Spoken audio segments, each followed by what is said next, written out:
So welcome to this short class on how to use somatics to make everything easier in your movement practice, your yoga practice, your PT, your physiotherapy, whatever it is you do.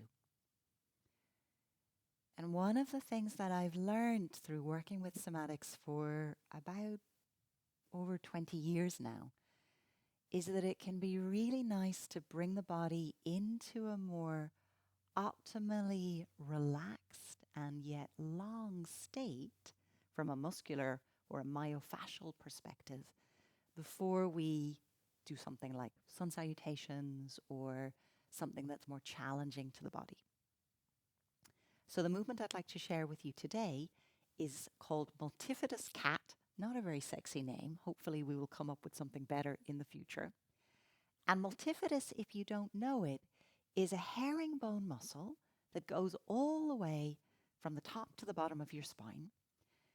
Its fibers are thickest around the sacrum and the lumbosacral junction and thinnest up at your thoracic spine. And the thickness of those individually innervated fibers tells us a lot about the function of this muscle. So it is a postural stabilizer and responsible for keeping the spine in a nice, clear alignment, keeping an elongation in the lumbar curve without going into what we might call a sway back or hyperextension. So it works a lot with psoas major, which might stabilize the front of the spine, and you can consider multif stabilizing the back. Now, how to get to it, there are a lot of ways in, and this is a kind of a simple cat that you might like to explore putting into your yoga practice. As usual with somatics, it can be nice for the brain as well as the body to do a before and an after. So I'm going to invite you now to take a normal, what I call a commoner gardener cat, flexion extension, to notice the quality of that. Then we'll do some movement and we'll come back to it afterwards. So bringing yourself into tabletop, nice and neutral, broad in the fingers, allowing these four pillars to carry a calm spine. And I deliberately didn't do this yet today so that I also had a kind of very clear register for myself of what happens when I add some somatic movement. So take simple cat-cow or flexion extension. And in a very broad way, noticing the quality of that movement. How does it feel? Is it harmonious? Are there places that are maybe a little sticky? Where does the spine glide, and where are there stiff links in the bicycle chain?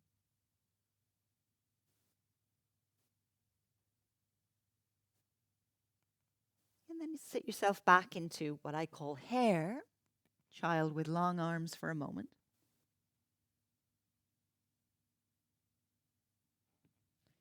And roll yourself up to sit. So we're going to do a series of actions that look unusual from a yoga perspective and can be a little bit challenging for new students. So I invite you to take it slowly, take it easily, add what you can add. So we come forward again into tabletop. And the action here is to lift the knee, but the foot stays down. So we lift the knee almost as if somebody slid a book under my left knee in this case. Or sorry, the knee comes down.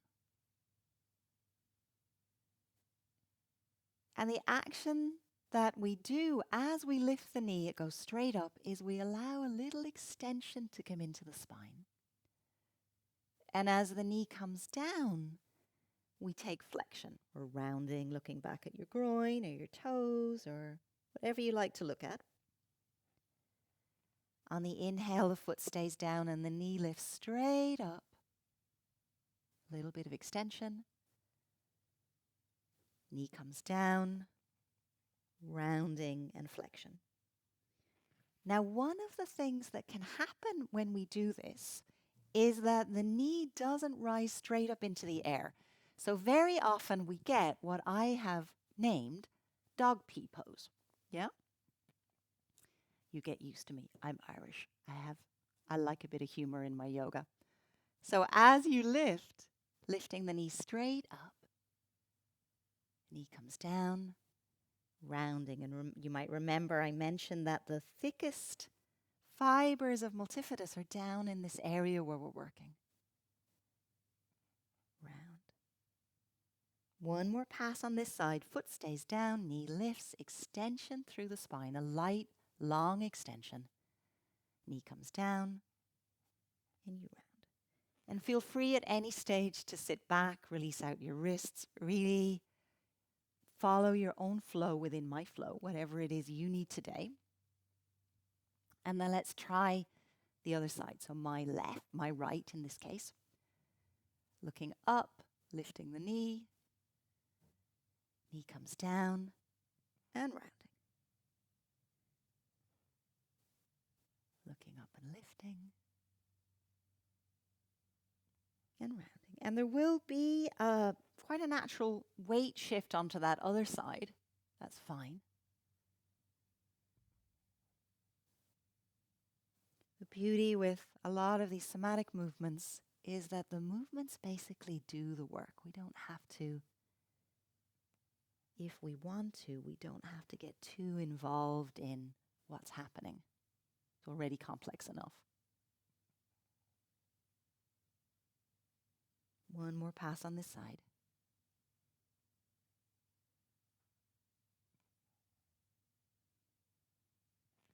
And then from the lower body, we're going to do a similar thing in the upper body, because remember, multifidus goes like a tweed jacket, a herringbone tweed jacket.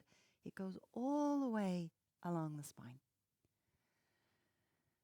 So now similarly, we're going to lift the hand as we look up. Again, the hand lifts straight up. Hand comes down and we round. Lifting, look up, and rounding.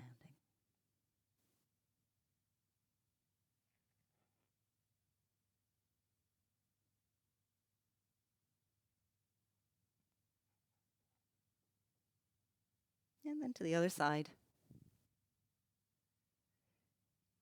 And you want to stay as much as possible in the realm of easy. So yes, there is some stuff to do here.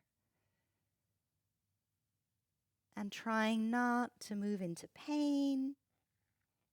You find yourself grunting or breathing like Darth Vader. You might need to back off a little bit. Really stay in as easy as you can. Or as my teacher Amy likes to say, as much effort as necessary and as little as possible. Finish the one you're on. Move back through child. Relaxed arms for a moment. And you may find that your flexion is also subtly changing. Okay, let's take commoner gardener cat, cat-cow again, and notice what we notice. And for each of us, that's a really individual thing.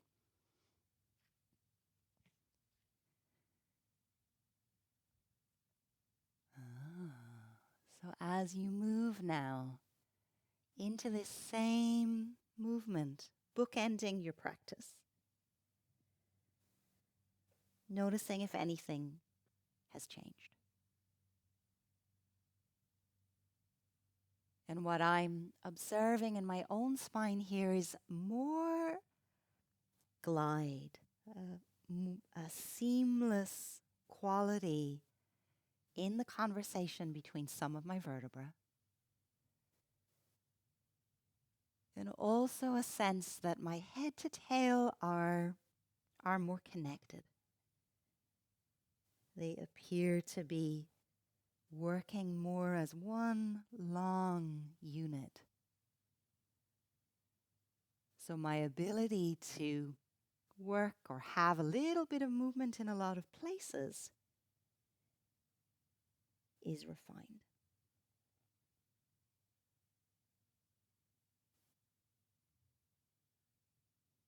But I encourage you to notice whatever it is you notice. That's what's important.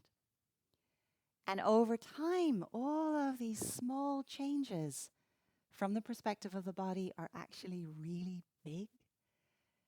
Because what we do is we reset the nervous system in the moment. And your nervous system is what tells your muscles to be tight or loose, flaccid or tense. So this conscious conversation with the nervous system is really beautiful and is also really practical. So have fun with that. Let me know how you go, and I will see you at the next class. I'm Lisa.